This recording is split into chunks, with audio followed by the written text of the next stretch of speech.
Higher biology students, let's have a look at these past paper questions together.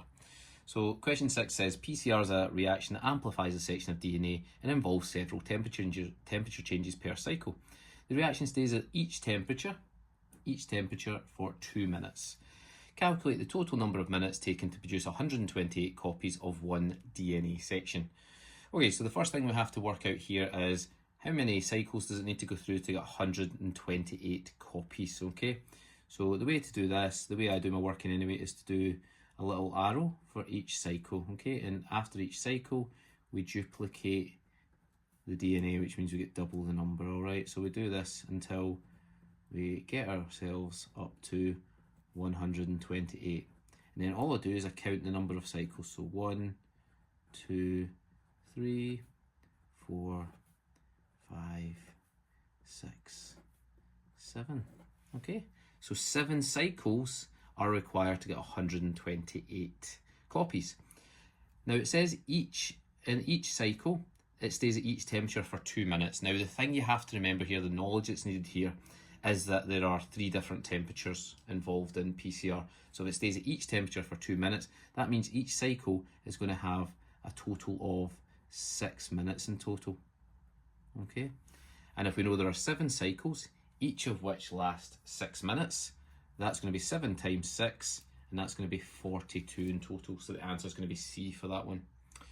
Okay, question 7. Pharmacogenetics is the use of gene sequences to assess the likelihood of passing on a disease.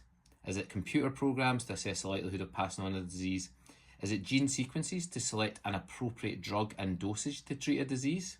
Or is it computer programs to identify base sequences of known genetic diseases?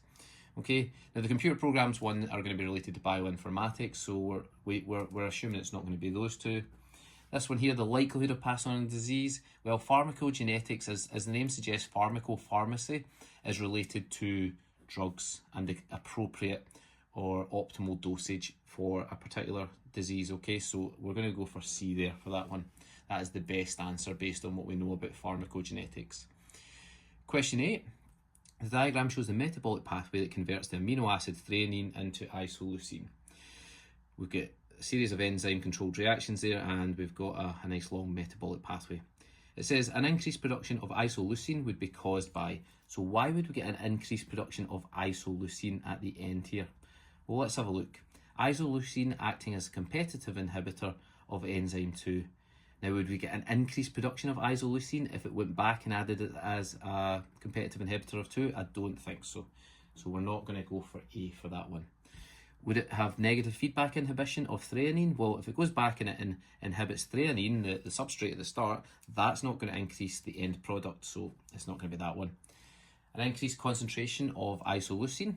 Well, getting an increased concentration of itself is not going to increase the production of itself, okay, because it's not its own substrate, so it's not going to be C either. And then finally, an increased concentration of threonine. Well, threonine is our substrate, so if we increase the concentration of the substrate, we're going to get more of the product, which is isoleucine. So the answer is going to be D there. Okay, and then number 9, during vigorous exercise, not enough oxygen is delivered to the cells to support the electron transport chain. To allow glycolysis to continue, pyruvate is converted to what? Okay, so not enough oxygen, okay? There's no oxygen here. Now we know that oxygen will be converted into the acetyl group if oxygen is present. So we can score out these two, okay? Because it's saying there's not enough oxygen. So it's going to be converted to lactate. So it's either going to be B or D. But is it going to generate NAD or is it going to generate NADH? Okay, so we need to get NAD, and the reason why we need NAD is because the NAD needs to go back to glycolysis and pick up the hydrogen that has been released by the dehydrogenase enzymes during that process. So it's going to be B for this one. Okay folks, hope that helped. I'll see you in the next one.